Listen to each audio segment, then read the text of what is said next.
Direktorat Tindak Pidana Ekonomi Khusus Barreskrim Polri beserta jajaran Polda menangkap 45 tersangka sindikasi pinjaman online ilegal yang tersebar di wilayah Jawa dan Kalimantan. Selain itu, polisi juga menyita uang 20,4 miliar rupiah terkait kasus pinjaman online ilegal.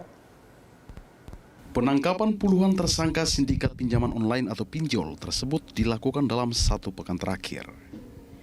Dari pengembangan beberapa kasus pinjol ilegal ini, polisi tidak hanya menangkap dex collection atau pelaku penagih dan penyebar SMS berkonten pengancaman atau intimidasi.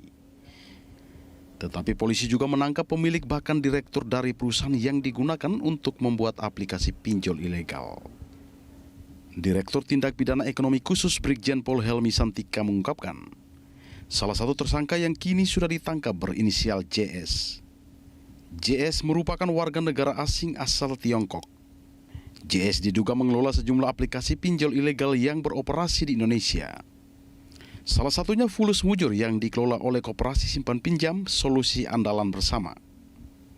JS diketahui melakukan berbagai hal untuk aktivitas pinjol ilegal, mulai dari mengurus visa pelaku warga negara asing yang memiliki pinjol ilegal, hingga mencari NPWP untuk digunakan sebagai modus koperasi simpan pinjam.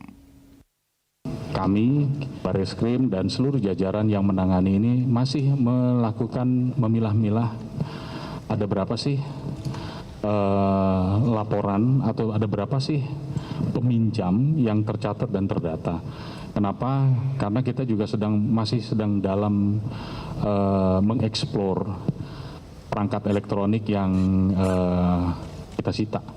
Dan ini kan belum keluar, sehingga kita belum bisa menyimpulkan bahwa satu KSP punya peminjam sekian banyak.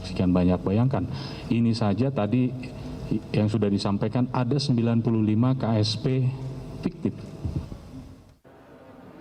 Saat ini, polisi juga telah melakukan pemblokiran 2 rekening pinjol ilegal dengan jumlah simpanan mencapai 20,4 miliar rupiah. Rekening itu atas nama KSP guna memuluskan aktivitas pinjol ilegal.